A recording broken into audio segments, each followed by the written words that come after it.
নমস্কাৰ পিআই নিউজৰ প্ৰতিজন দৰ্শকলৈ স্বাগতম জনাইছো আৰু প্ৰথমটো খবৰলৈ ষ্টুডিঅ'ত নিশা শৰ্মা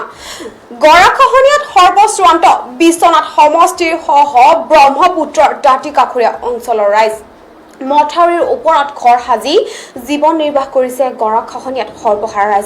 ৰাইজৰ দুৰৱস্থা দেখিও কুম্ভকৰ্ণ নিদ্ৰাত আছে চৰকাৰ তথা স্থানীয় বিধায়ক উপায়ন্তৰ ৰাইজে সংবাদ মাধ্যমৰ সন্মুখত অসম চৰকাৰৰ বিৰুদ্ধে উজাৰিলে ক্ষোভ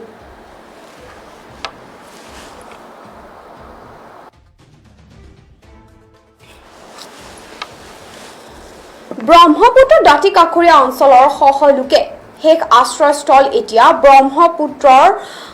বিশ্বনাথ পানপুৰ মথাউৰি গৰাখহনীয়াত সৰ্বশ্ৰান্ত হোৱা বহু পৰিয়ালে কোনো মতে মথাউৰিৰ ওপৰত ঘৰ সাজি জীৱন নিৰ্বাহ কৰি আছে তথাপিতো কাণ হাৰ নাই অসম চৰকাৰ তথা স্থানীয় বিধায়কৰ বিশ্বনাথ সমষ্টিৰ সহ পৰিয়াললৈ নামি আহিছে অশনি সংকেত আজি বিশ্বনাথৰ সংখ্যালঘু সংগ্ৰাম পৰিষদৰ যুৱ নেতা নাজিৰ আহমেদে এনে গৰাখহনীয়াৰ কবলত পৰা বহু অঞ্চলৰ পৰিভ্ৰমণ কৰি পুনৰ সংস্থাপনৰ দাবী জনাই অসম চৰকাৰৰ ওপৰত লগতে সংবাদ মাধ্যমৰ আগত তেখেতে ক্ষোভ উজৰাও পৰিলক্ষিত হৈছে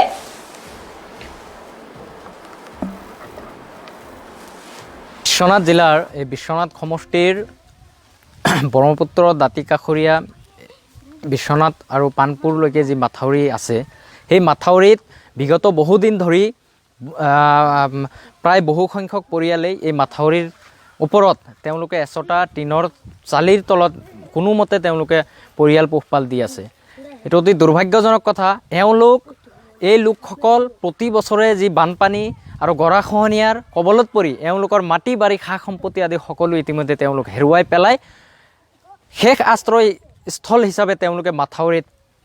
মাথাউৰিতেই ঘৰ সাজি থাকিবলগীয়া হৈছে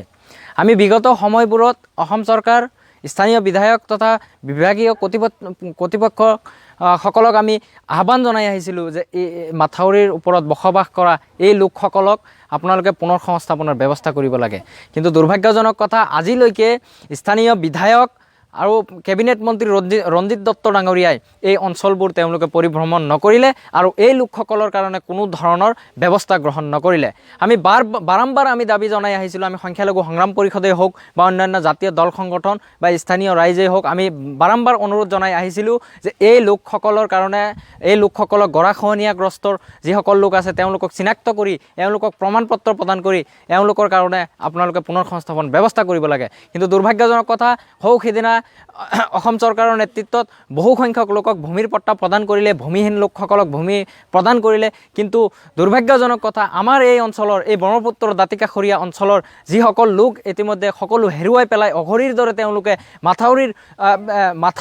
মাথাউৰিকে শেষ আশ্ৰয়স্থল হিচাপে ভাবি ইয়াতে বসবাস কৰি আছে কিন্তু এওঁলোকৰ কাৰণে কোনো ধৰণৰ ব্যৱস্থা গ্ৰহণ নকৰিলে আমি আহ্বান জনাইছোঁ অতি শীঘ্ৰেই আপোনালোকে এই লোকসকলক চিনাক্তকৰণ কৰি যিসকল গৰাখহনীয়াত সকলো সা সম্পত্তি হেৰুৱাই পেলাইছে সেই লোকসকলক চিনাক্তকৰণ কৰি আপোনালোকে অসম চৰকাৰে শীঘ্ৰেই এই লোকসকলৰ পুনৰ সংস্থাপনৰ ব্যৱস্থাৰ লগতে এওঁলোকক চৰকাৰীভাৱে ভূমি আবণ্টন দি এওঁলোকৰ নিৰাপত্তা জীৱন ধাৰণৰ যি নিৰাপত্তা সেয়া সুনিশ্চিত কৰিব লাগে আনহাতে আমি দেখিবলৈ পাইছোঁ যে এই লোকসকলৰ যিসকল শিশু আছে ল'ৰা ছোৱালী আছে তেওঁলোকৰ উপযুক্তভাৱে শিক্ষাৰ কোনো ধৰণৰ সুবিধা ইয়াতে নাই আৰু তাৰ প্ৰতিও আমি অসম চৰকাৰক আমাৰ স্থানীয় বিধায়কক আমি আহ্বান জনাইছোঁ আপোনালোকে এই ক্ষেত্ৰত অতি সোনকালে নিৰ্বাচনৰ প্ৰাক মুহূৰ্ততে আপোনালোকে এই বস্তুবোৰৰ ওপৰত আপোনালোকে দৃষ্টি নিক্ষেপ কৰক বিশ্বনাথ জিলাৰ এই বিশ্বনাথ সমষ্টিৰ ব্ৰহ্মপুত্ৰ দাঁতিকাষৰীয়া পিআই নিউজৰ জৰিয়তে বাতৰি সম্প্ৰচাৰ হোৱাৰ পিছত বিশ্বনাথবাসী ৰাইজৰ বাবে স্থানীয় বিধায়ক তথা চৰকাৰে কি ব্যৱস্থা গ্ৰহণ কৰিব সেয়া কিন্তু বাৰুকৈ লক্ষণীয় হ'ব ইয়াৰ লগে লগে ষ্টুডিঅ' মজিয়াৰ পৰা মই নিশা শৰ্মা বিদায় লৈছোঁ পৰৱৰ্তী খবৰৰ বাবে তথা সতৰ্ক হৈ থাকিবলৈ চাই থাকিব আপোনালোকৰ প্ৰিয় চেনেল পিআই নিউজ ধন্যবাদ